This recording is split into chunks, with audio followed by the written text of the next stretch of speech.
بسم اللہ الرحمن الرحیم۔ امام اعظم ابو حنیفہ رحمۃ اللہ علیہ شروع میں کپڑے کی دکان دیا کرتے تھے۔ اس امت کو تجارت دو بندوں نے ہی کر کے دکھائی ہے، صحابہ میں صدیق اکبر رضی اللہ تعالی عنہ اور ائمہ میں امام اعظم رحمۃ اللہ علیہ۔ ان کی دکان میں کپڑے کا ایسا تھان تھا جس میں کوئی داغ لگا ہوا تھا، اس لیے امام صاحب نے اپنے ملازم سے کہا ہوا تھا کہ اگر تم سے کوئی بندہ یہ کپڑا خریدنے کے لیے آئے تو پہلے تم نے اسے اس کپڑے کا عیب دکھانا ہے، پھر بیچنا ہے۔ اللہ کی شان کہ وہ اس بات کو بھول گئی۔ چنانچہ ایک بندہ آیا اور وہ عام روٹین کے حساب سے وہ تھان خرید کر لے گیا۔ جب امام صاحب نے دیکھا تو پوچھا کیا وہ تھان بک گیا؟ ملازم نے کہا جی ہاں۔ پوچھا کب بیچا ہے؟ اس نے بتایا کہ ابھی تھوڑی دیر پہلے بیچا ہے۔ امام صاحب نے پوچھا کیا تم نے اسے کپڑے کا عیب دکھایا تھا؟ اس نے کہا جی مجھے تو یاد ہی نہیں رہا۔ امام صاحب نے پوچھا وہ آدمی کس طرف کو گیا ہے؟ اس نے بتایا کہ وہ اس طرف کو گیا ہے۔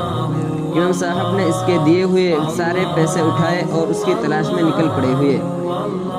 امام صاحب نے ایک بندے سے پوچھا کہ اس طرح کا بندہ آپ نے دیکھا ہے؟ اس نے کہا جی ادھر کو گیا ہے۔ دوسرے سے پوچھا تو اس نے بھی اس کے جانے کی تصدیق کی، حتیٰ کہ چلتے چلتے شہر کے کنارے پہنچے۔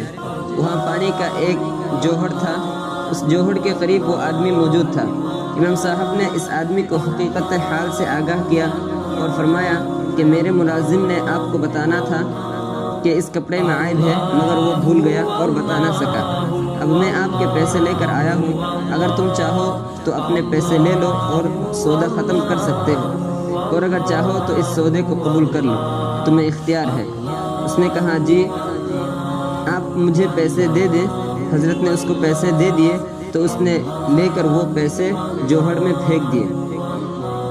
حضرت بڑے حیران ہوئے اور پوچھا یہ آپ نے کیا کیا ہے؟ وہ کہنے لگا اگر آپ کا مال عیب والا تھا تو میں بھی کھوٹے پیسے دے کر آ رہا تھا، لہٰذا اب میں آپ کو صحیح پیسے دیتا ہوں۔ چنانچہ اس بندے نے حضرت کو اب صحیح پیسوں سے پیمنٹ کی۔ اللہ رب العزت نے سچ کے بدلے ان کو کھوٹے پیسوں سے بچا لیا اور کھرے پیسے عطا کر دیے۔ سچ ہمیشہ نجات دیتا ہے۔ السلام علیکم ورحمۃ اللہ۔